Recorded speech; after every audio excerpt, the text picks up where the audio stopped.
Wow, I felt the Holy Spirit so heavily when Carrie was praying for me. Thank you, Carrie. Thank you. You know, it's interesting because, you know, what Carrie said, like, they've paid this, like, high price to, like, carry the authority of God over this. I don't even know what she said. She said it so much more, you know, beautiful than I just said it. But, like, I don't see it like that. Like, it's my pleasure to give this to God. It's what was told of Mary of Bethany. She has done a beautiful thing to me. There's no cost to Mary at that moment. There's no cost. She would do it again to hear that from him again. She has done a beautiful thing to me. There is no cost now. It's all free now. I'll do more if I can hear that from him. And, you know, all my heroes are women. You guys already knew this. Like, all my heroes are women. It is true. And if it wasn't for women and Koreans, like, we'd be 500 years behind on the Great Commission. It's like women, and if you're a Korean woman, it's over. If you're a woman, thumbs up. If you're a Korean, thumbs up. If you're a Korean woman, 2 thumbs up. 2 thumbs up for Korean women. 2 thumbs up. And you know why? You know why this? It's, you know, this call to the Great Commission in Matthew 9. You know, God He's looking out at the crowds. He sees that they're harassed and they're helpless. They're like sheep without a shepherd. And he turns to his disciples and he says, "Look out at all these people. They are white for the harvest fields. They are ripe for the picking. But you need to pray earnestly to the Lord of the harvest to send forth laborers into the harvest field." Okay, now the problem is not God, and the problem is not the Great Commission, and the problem is not the harvest. The problem is the harvesters. That's the problem. There's no harvesters. So he says, pray earnestly to me, the Lord of the harvest, to send forth harvesters into the harvest field. Does that make sense? And I can tell you why there's not enough harvesters. I have a stat for you. Anybody like stats? That was 10 people. Okay, here's the stat. There are 7 women to every man on the mission field. And but let me tell you why that is. It's because, can I tell you why that is? It's because God only loves women.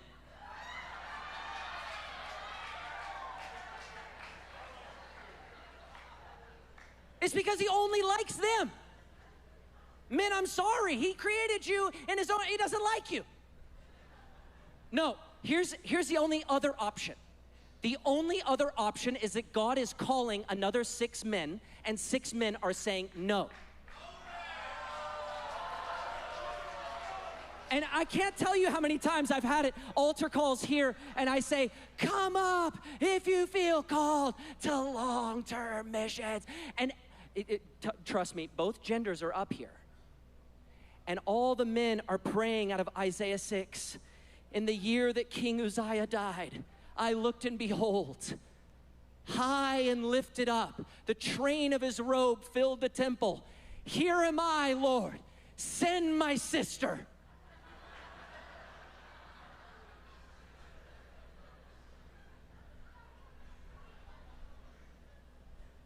Just tears in their eyes. Send that girl next to me. Not me, her, 7-1. 7-1, that's why women are my heroes. You guys have more to lose and you still go. You got more to lose. Going to the Muslim world, all the easy places are done. Amalfi Coast is finished. Have you ever seen Amalfi Coast? Just Google it after this sermon. Go to Amalfi Coast. It's like the prettiest place you've ever seen. It's not Yemen. It's not Somalia. These are the places that are left. Amalfi Coast is finished. And women in the Muslim world, you have more to lose and you still go.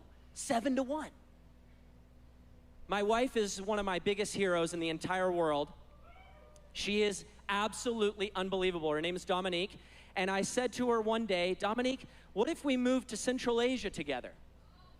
And you know what her scouting trip was? Moving with 4 kids to Central Asia. That was her scouting trip.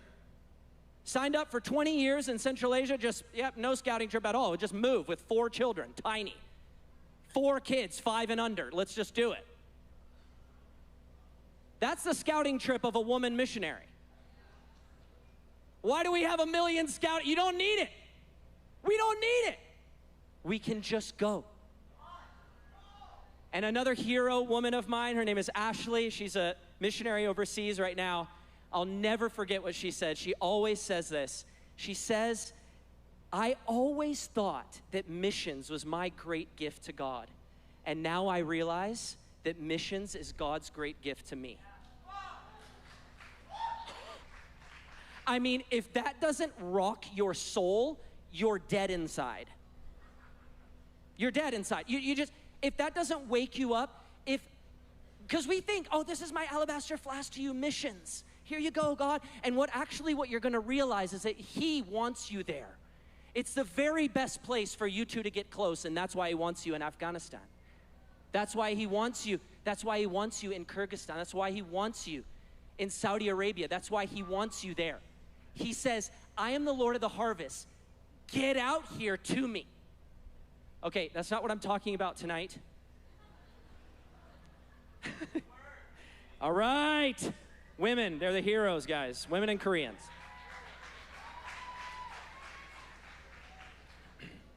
Women and Koreans. We're 500 years behind if it wasn't for them. Guys, missions, it makes no sense if you don't have a right view of Jesus Christ. And worship just now that we just did, it also makes no sense. You're just raising your hand in an Ohana court with a bunch of people around you, and you're just singing to the air. Right? I mean, if Jesus isn't real, if all this stuff is not real, Paul says that we are the most to be pitied of any people. I mean, think about that. Like, if all of this stuff is not real and God's not real, we are the most to be pitied. But if He's real, it's on. We're goated. We're goated if He's real. Right? And a right view of Jesus fuels missions. It's the only thing that fuels missions. Now, you may think, okay, well, saving the lost, freeing people from slavery, feeding the hungry, helping the sick, all those things. Those are all secondary motivations to the Great Commission. They just are. And the highest motivation of mission is His beauty. If you can see Him, then you will do mission. That's the only other option for you, is to do mission. And I'm gonna go through this, right? So in Revelation 4 and 5, there's this scene happening around the throne. Now you may think that scene is just like made up. It's not made up. It's a real place. It's up there. All it says is it's up. So I'm just gonna say it's up as well. And up there's a throne. There's an emerald rainbow above the throne. There's thunderings, peals of thunder and lightning. There's animals all around the throne. There's 24 dudes throwing crowns at God. If you can picture that and you can get a right view of that, God and His worthiness, then mission starts to make a little bit more sense. If you can picture Him carrying the cross up a big hill, bleeding, gushing blood for you because He loves you, that is the fuel that compels you. The unreached doesn't compel you. God's love for you compels you.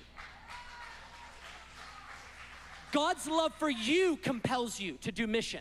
It's not like the unreached is enough to keep you on the field for 1 year and a half. Short-term missions. 1 year and a half is short-term missions. And you can I'm gonna save the unreached. And it's a great motivation, trust me. It'll get you there. It may get you a year and a half on the field. But if you don't love Jesus, you're gone. You're flickering wick, you have nothing. It's just, you're out. So our motivation has to be Jesus Christ. Christina Chun, I'm so sorry, I'm going way too fast. She's translating me simultaneously. And I told her that I would like hold up, but I just get like, ugh.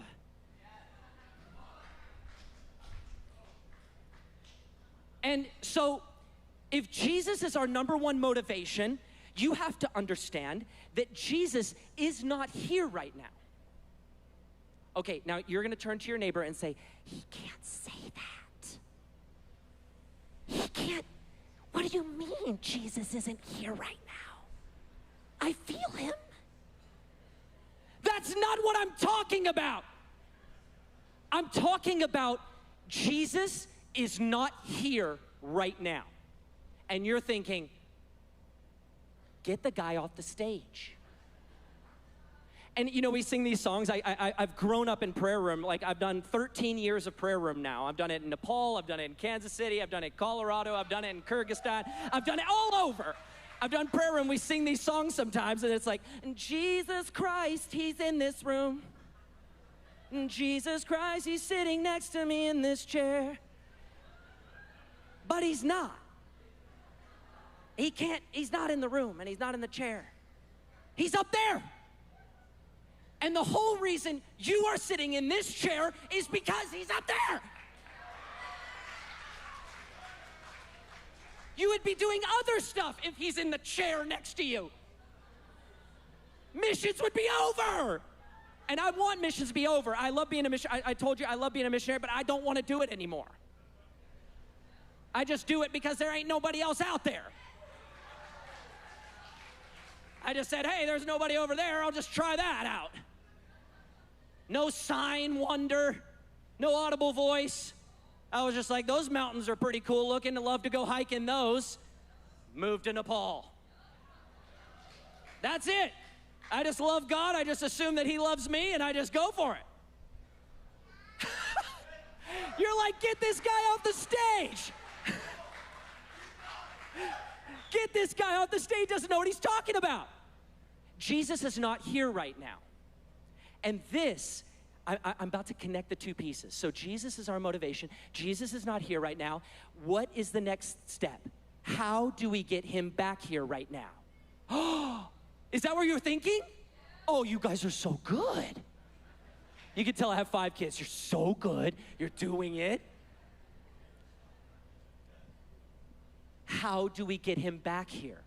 Now, here's the key. I'm gonna make sure that I'm not skipping anything for you, okay? The key to all of this is that the Great Commission was never meant to be done.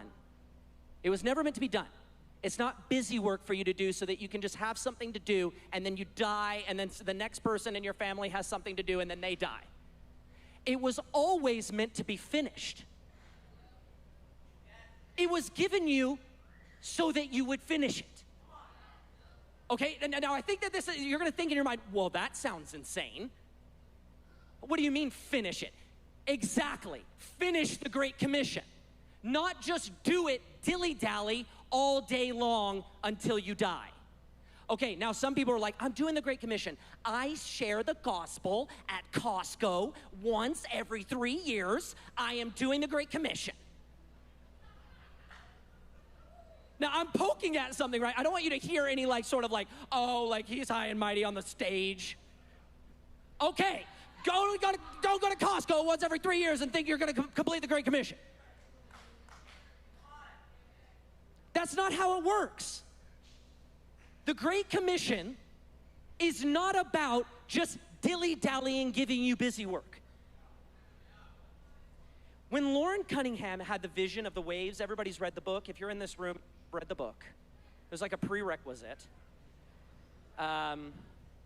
Okay, so the prerequisite book is about waves. Okay, what happens in the book? Okay, he has a vision. The vision is of waves, okay? Is anybody from the Great Lakes in here? Great Lakes. Okay, we've got some Great Lakers. We've got some Michiganders. We got some Wisconsiners. I don't know what that is. Ohioans. Yeah, all right. Okay, did I say Minnesotans? Okay, all right. If anybody's ever been to the Great Lakes, this is how the waves go up on the shore.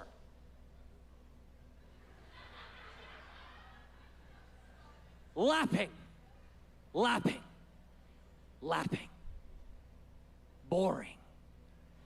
Has anybody ever been to Oahu on the North Shore? Anybody? Anybody been to Oahu on the North Shore? It is full-on pandemonium, people just getting broken necks all over the place. Waves are just like, wham! And just dudes are going out there on like tiny little boards and they're like, see you guys later, bro. And they're like, and you're like, you're dead, son. You're dead. You're not gonna come back. And it's like thunder every time it hits. Like when it's really hitting, when it's really popping off, like for Pipeline, that surf competition, it is like thunder every time it hits. And the whole beach changes shape because the waves are smashing up against the sand. Is everybody with me? When Lauren had his vision, it wasn't waves lapping on the shore of a great lake. It was waves smashing on the shore of every nation. Young people from every nation to every nation smashing. It's about urgency. It's about finishing. It's not about lapping your whole life. 3 years, every 3 years, finding one person at Costco. It's not going to finish it. There are people in Nepal right now, they've waited 2,000 years to hear the gospel and they never have. They never have. And most generations are just okay with letting them go another 2,000 years without hearing. They're just fine with that. They're saying another generation will get that done. I'll just share whenever it's convenient for me. Or whenever I have the unction, or whenever I feel the urgency, or whenever you don't need permission to do the Great Commission. It's already given you. The Great Commission is the great permission to just get out there and get it done. And the craziest thing is that if we complete the Great Commission, it is the way that he comes back. Okay, I'll prove it. I'll prove it in the Bible. I know you're looking at me, you're saying, just get to the Bible, buddy.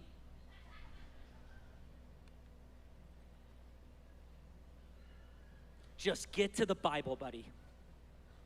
Did anybody say that in their mind? Okay, Matthew 24. Matthew 24, you can turn there if you like. Matthew 24, I'm gonna turn there with you. Do you know the pastors that have already marked their Bibles and then they're turning there, they're like, well, I'm already there and I'm gonna start reading and you haven't gotten there yet. Anybody ever been a part of that? So I like to turn with you so then I don't lose you. Matthew 24, it starts in verse 14. And this gospel of the kingdom will be proclaimed throughout the whole world as a testimony to all the nations, and then the end will come. Is everybody there? Everybody's there. Matthew 24. Okay, turn 4 chapters in the same book. Turn 4 chapters in the same book. 4 chapters in the same book, starting in verse 18.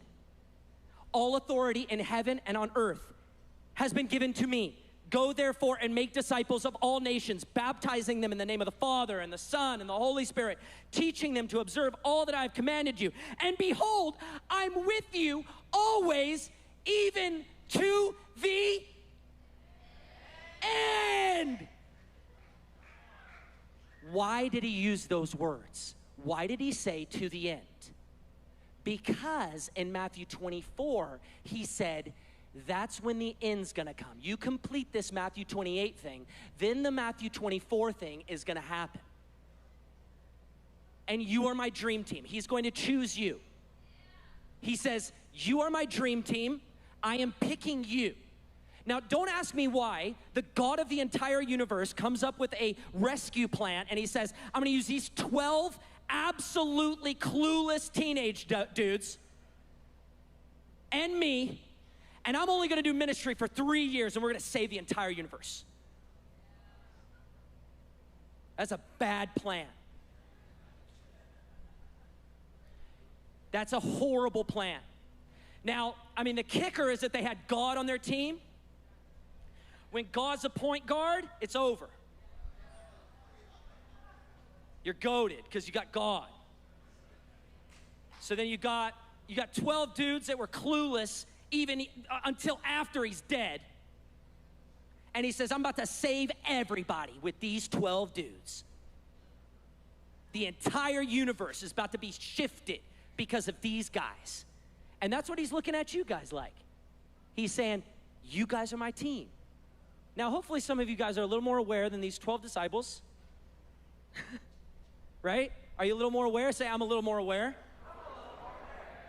I got it going on.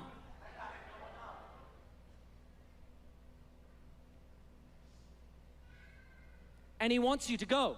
He wants you to go and finish it. I'll never forget, I was in Nepal, and we're hiking up in these mountains. Like, I can't describe to you the Himalayas. It's absolutely awe-inspiring. Seeing the Himalayas, there's nothing like it. Once you see the Himalayas, you're gonna tell everyone the only way to describe the Himalayas is to be there. And we're hiking up in these mountains, and there's all these little huts, you know, these little like tiny little shacks of houses, and we're knocking on every door and we're giving a Bible to every home. This is like something that we got to do when we were living there. It was like the best thing ever. You just walk up to these doors, here's a gift. This gift is gonna change your life. And you just hand them the Bible and you tell them about Jesus. It's the best thing ever. And so oftentimes we would knock on the door and we would ask, have you ever heard of Jesus, right? Is that like, you know, it's something we do in the unreached, which is like, you know, because a lot of people may have not heard of Jesus before. And one of these Nepali guys, he answers the door. I say, have you ever heard of Jesus? And he says, no, he must be in the next village.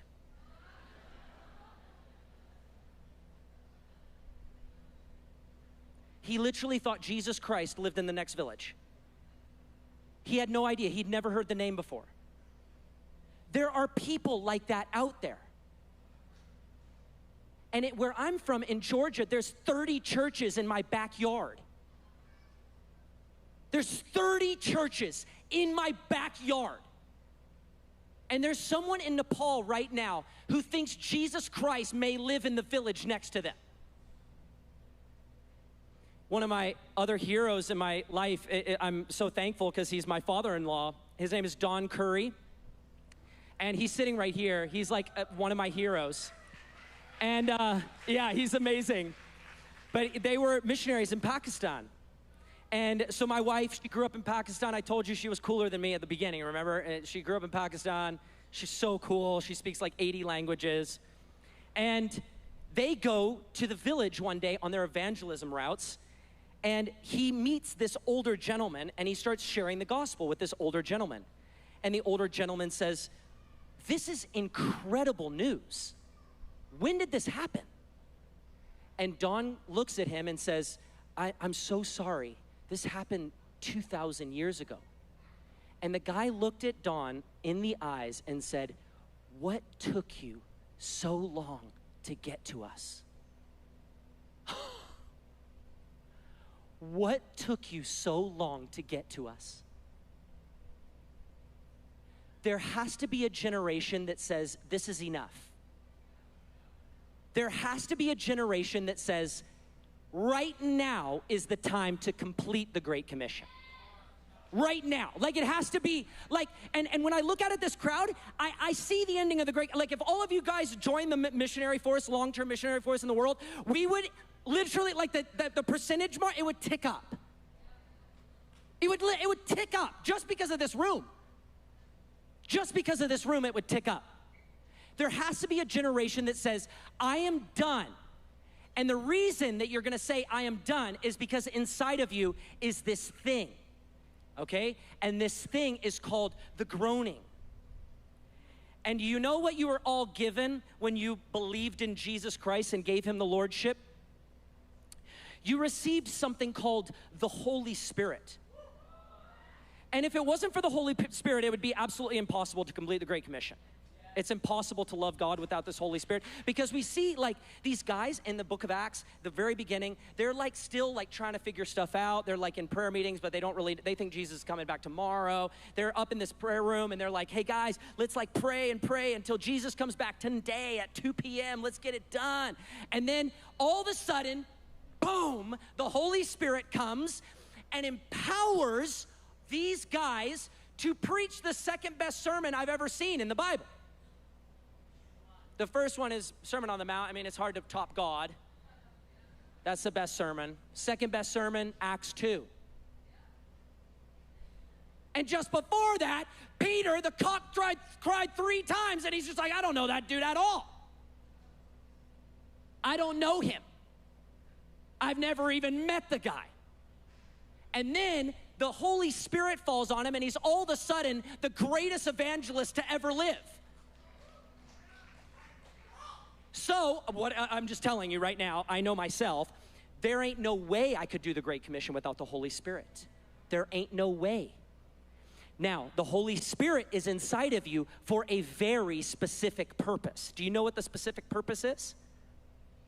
Jesus in Matthew 9, look, I'm still in Matthew. Does everybody understand? Like, I was in Matthew 24, I was in Matthew 28. Now, before that, Matthew 9, Lord, send forth laborers. Before that, Matthew 9, Jesus is challenged on why his disciples are not fasting. They say, your disciples are not fasting, you weird rabbi. And Jesus says, oh, no, we're not weird. Trust me, when the bridegroom is taken away from them, is everybody with me?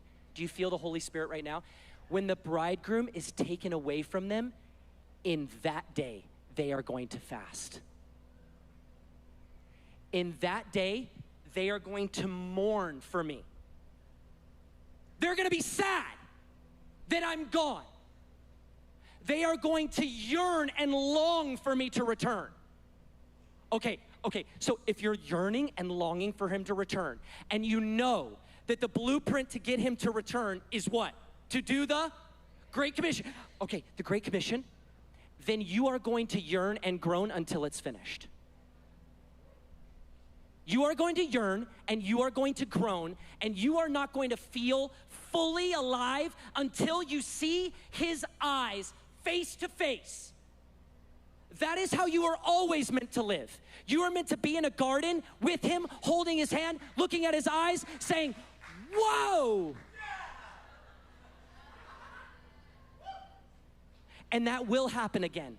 I promise you that will happen again. But listen. It will take another 2,000 years for that to happen if there's not a generation that says enough. Enough. My life is not my own. I don't need a crazy sign and a wonder and a miracle and the moon to turn to blood. I'm just gonna get out there and do it. I wanna demystify a couple things, because I feel like missionaries, like it's all like, whoa, you're so mystical. It's like the opposite of mystical. I feel like we're so caught up with missing God when we're choosing like what we're gonna do with our calling. We're just so wrapped up, we're paralyzed in fear that we're gonna miss him.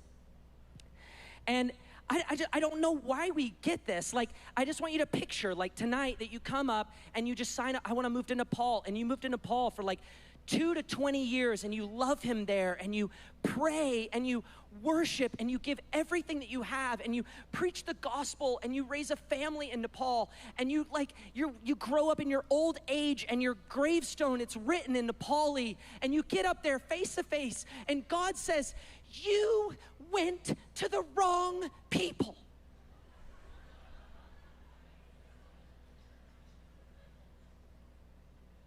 That woman that you preached the gospel to in Nepal, she was the wrong woman. You saved the wrong million unreached people.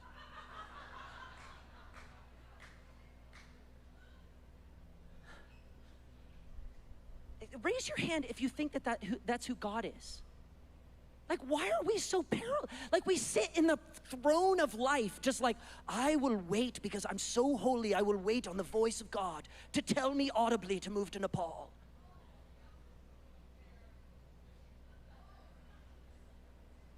What if you just go and just love him there, and he's gonna love you back, and you just win because of that?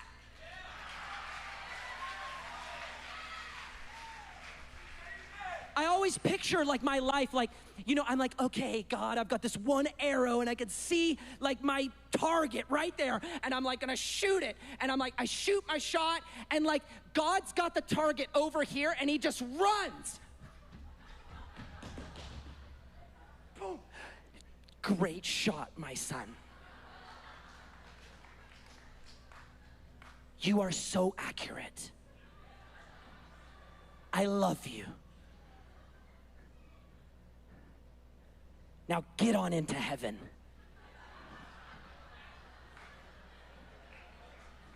Some of you guys know that inside joke. Some don't. Oh yeah? Fire and fragrance, least reach. Yeah, boy, we're goated. And then, so the inside joke is that I hope that God like gives me like one of these when I get in. Because I played sports growing up, you know, I played baseball, and this is the highest honor. When you hit a homer or you steal a base, they just say, get on in there. And that's what I hope God does to me when I get to heaven. That's like my good and faithful servant for you guys, that's that for me. You guys want good and faithful servant? I just want, get on in there, son. You beast. I want him to call me like a beast and stuff. You know what I mean? Okay. Now, the thing about it is that you, if you even have an inkling, to move to a place like Kyrgyzstan, that is not you. So if you're looking for a voice, you got it. If you're wanting to, if you have like an inkling, you're like, I just feel sort of called to sub-Saharan Africa where it's like 140 degrees every single day and I have to ride like this little moped in really dangerous traffic. I feel like maybe that's what I'm supposed to do. Just go, because that's not you. You've been waiting for the voice of God. That is it. That is it. That is not your desire. Now, if you say, like, I just want to move to, like, Miami, and I want to have, like, a Lamborghini, and I want to have, like, maybe don't listen to that. It can't be you, guys, if you want to go to the places that are left. If you want to go to the places that are left, it can't be you. You want me to tell you about one of the places that's left? Okay, it's this place in Central Asia. It's called Tibet. Have you guys ever heard of Tibet? I got the amazing privilege to go to Tibet. It's like seriously one of the most amazing places ever. And so they have this religion there. It's called Tibetan Buddhism, okay? So Tibetan Buddhism in Tibet is the Mecca of Buddhism. Can you understand what I'm saying? It's the center of Buddhism. And every other Buddhism outside of Tibetan Buddhism, Tibetans look at it like, that ain't what I do. Okay? Is everybody with me? Like what they do in like, you know, in Japan or anywhere in Asia that they call Buddhism, but especially what they do in California. Have you guys ever been to California? That Buddhism is like, Tibetans look at that and they're like, what are they up to? What are they up to? Like that ain't Buddhism, guys. California Buddhism, it's not even close. Because has anybody ever seen the California Buddhism where they have this like little stick and they put it in this wooden holster in their like $1 million homes and they light it and they say that it like brings them peace? Have you guys ever seen this? Okay, all right, so let me tell you the story. So that little thing is made out of juniper, okay? It's like this very strong smell. My kids call it the smell of idols because they grew up in Nepal.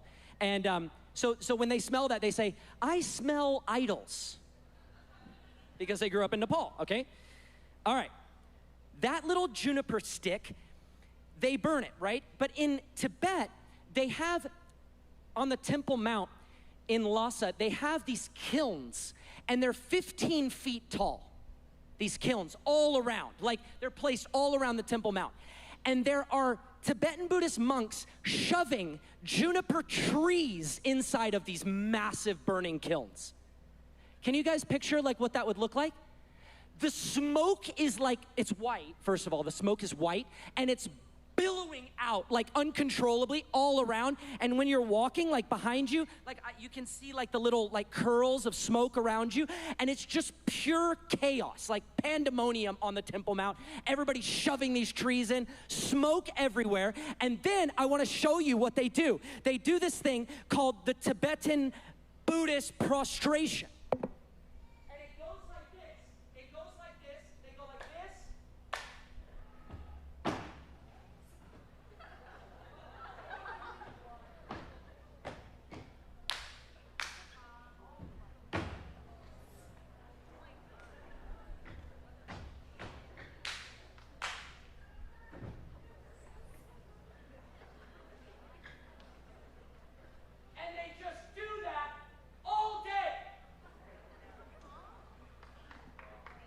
They just do that all day. And the most severely devoted, they do it all the way across Tibet. Not taking a single normal step, they do it all the way across Tibet. These are the places that are left. There are people so devoted to their bondage that they cannot see. And how can they see if they cannot hear? How can they know if they haven't heard? Because faith comes by hearing. And you're going to ask yourself, what happens to that person if they don't hear about Jesus? Well, if you believe that Jesus is the one and only way, then right now, some of you should be signing up in your mind saying, oh, they need someone to move to Tibet. They need someone to move to Kyrgyzstan. They need someone to move to Yemen. They need someone to move to Afghanistan. They need someone to move to Turkmenistan. These are the places that are left. And it's going to take a generation that actually thinks that you can finish it to finish it. Is everybody? Okay, all right. Now, there's a distinct urgency right now, especially in this region that I live in. It's called Central Asia. And the urgency is about the whole testimony of the gospel and the way that it's gone. It started in Jerusalem. If you don't like this story, there's something seriously wrong with us. Just picture this in your mind. The gospel started in Jerusalem. It took over all of Europe, Western Europe, took it over. It took over the New World, the Americas, North America and South America. It's now lighting on fire the Polynesian Islands and Oceania. And it's now lit on fire China with over 100 million believers. And it's moving into India in power, signs and wonders, hundreds of thousands of people in India being saved. And then like a halt has come upon the gospel. And do you know where the halt is? Where I live. Where I live. It's just halted right there.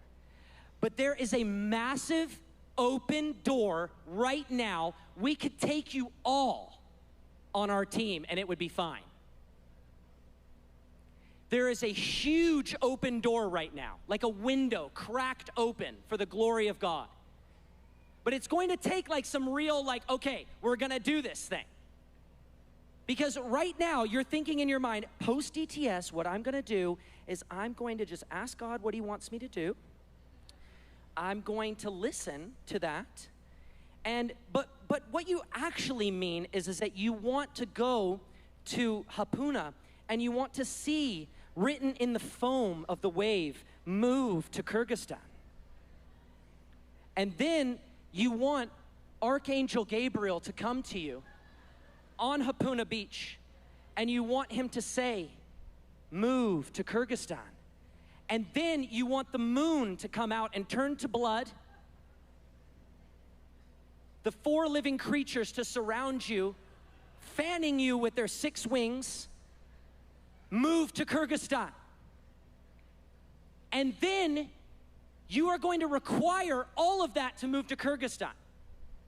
But you will not require a single word to go back to California and work at Starbucks part-time.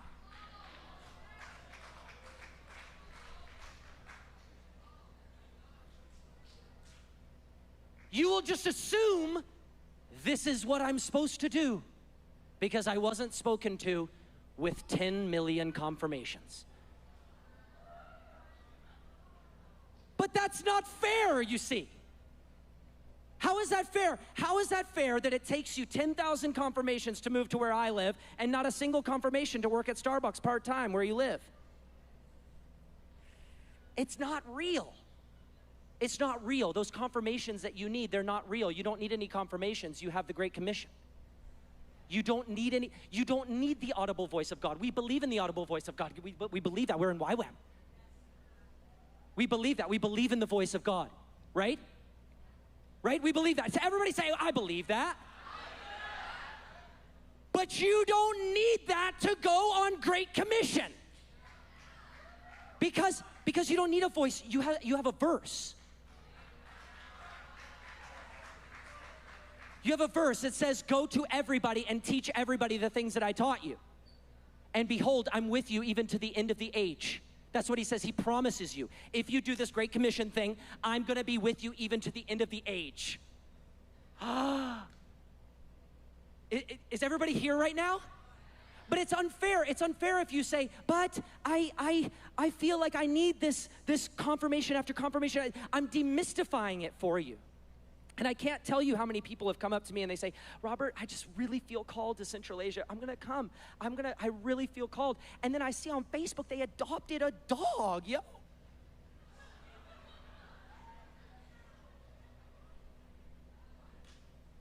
I'm like, you adopted a dog? Those things live like 20 years. You ain't coming.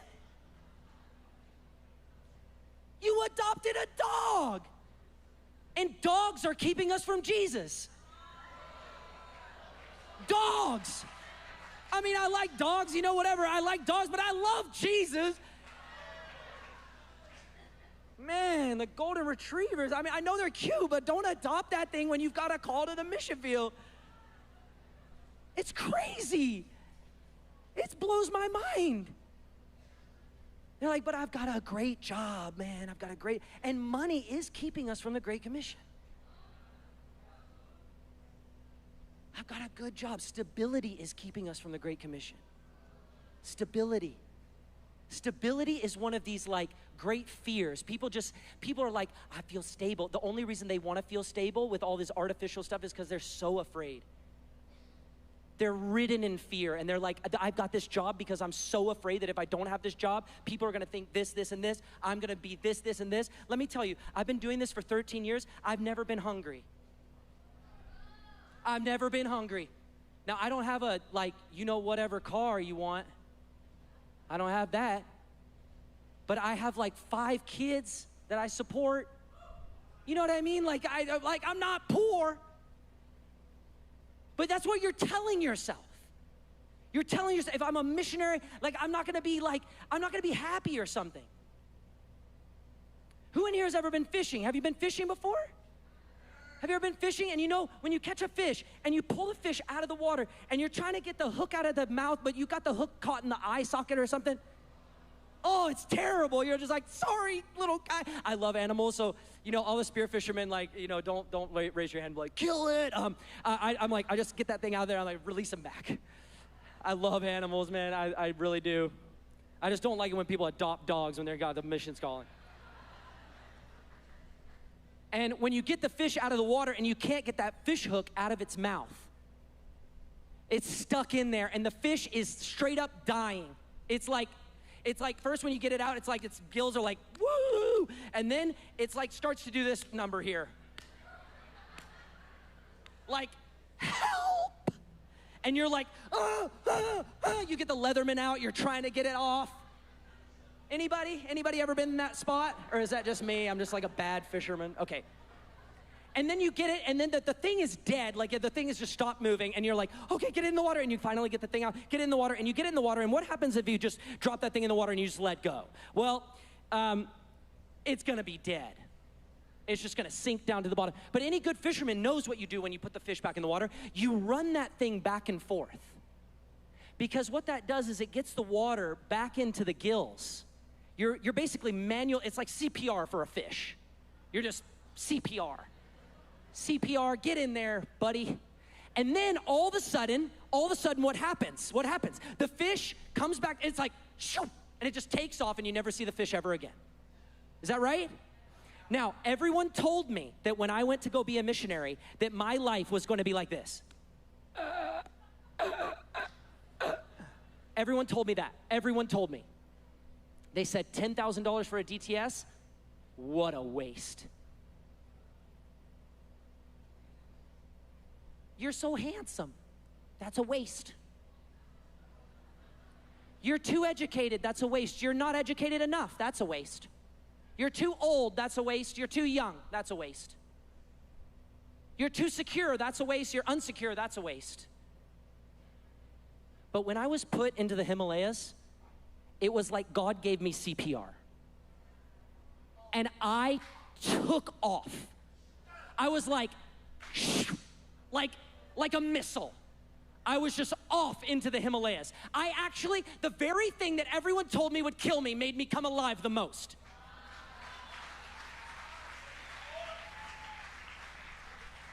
I was a missile. I found my calling. Okay? Now, you just shoot your arrow, don't you worry. You are not going to save the wrong million people groups. You are not going to preach the gospel to the wrong woman that's never heard the gospel before. When I put it this way, you're thinking, yeah, that's so true. But we've built this thing up in our mind about like, oh, I need this, I need that, and I need to be called. Right? But that's unfair, and I'm trying to help us understand that. Does that make sense? Oh, yes, you guys are so getting it. You guys are so getting it. Guys, there was a few communities that thought that they could finish it. And I just want to say this, and then we're going to end. There was a few communities that thought that they were going to finish the Great Commission, okay? Can I list these people off to you? Okay, because the funny thing about these communities is that they all begin the same way, they all are in the middle the same way, and they all end the same way, okay? Now you're thinking, this is interesting. They all start as a community of prayer. They all start as a community of prayer. The Moravians, community of prayer, some of the craziest missionaries ever. Student volunteer movement, community of prayer, crazy missionaries. Koreans.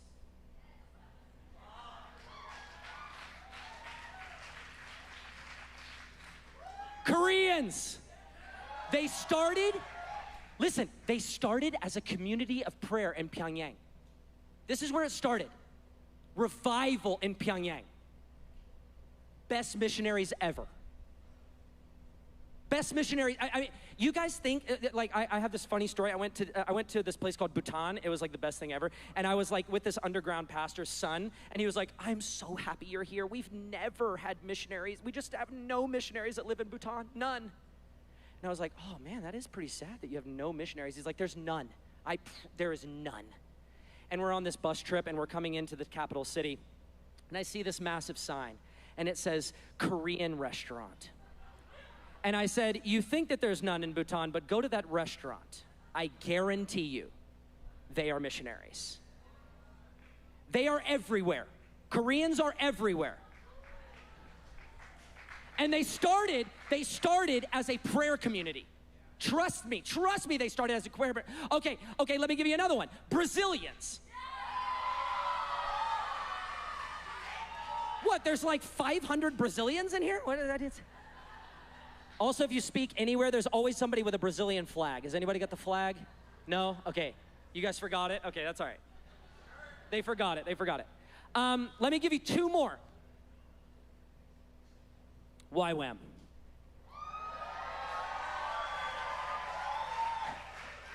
YWAM. It started as a prayer community, and they were like, hey, what if we did mission? Because what did I say at the beginning is the greatest motivation to mission? Knowing God. Knowing God. And how do you get to know God? You get to know God, okay, by prayer. Okay, everybody's with me. I don't need to reiterate that. Let me give you another really good one. It's a real zinger. The church in the book of Acts. They started as a prayer community, and then they were the greatest missionaries to ever live. They just went everywhere and just got everybody, and Paul was like, yep, we've done everything that we could ever do. I can die now, and everybody's heard the gospel, and it's over. They all started as prayer communities. Okay, is everybody with me? Then they went and did mission. Okay, that's the middle. Everybody's in the middle. Everybody did mission. Then they all ended. And do you know why they all ended except for YWAM? Do you know why they all ended? Because they all just died on mission. All their gravestones are written in Arabic. they're written in Mandarin. Their gravestones are written in Russian. Their gravestones are written in Spanish.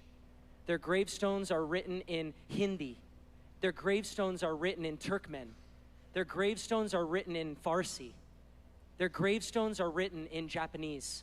Their gravestones are written in other languages than their own. And my invitation to all of you is that maybe your gravestone is not meant to be written in your native tongue. Maybe your gravestone is meant to be written in Hindi. Or maybe your gravestone is meant to be written in Urdu, or in Pashto, or in Kyrgyz, or in Russian, or in Chinese, or in Burmese, or in Arabic. And the story of the gospel went all the way around the world, and we're coming to Central Asia and now Iran with an awakening church in the Middle East.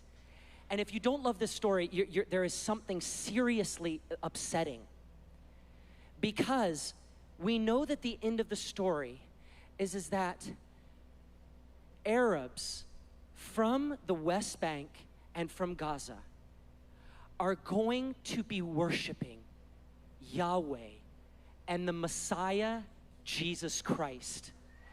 And the Jews are going to look at their Arab neighbors worshiping Yahweh and the Messiah, Jesus Christ. And they are going to say to the Arabs, hey, that's our God. And the Arabs are going to say, exactly.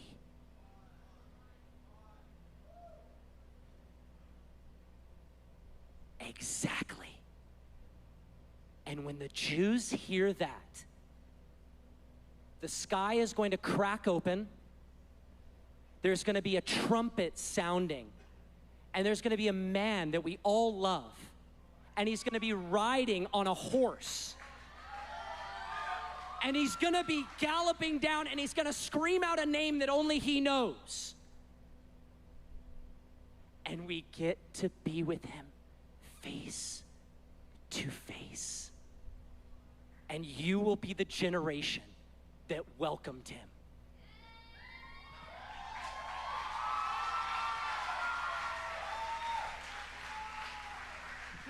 If you don't love that story, your heart is cold.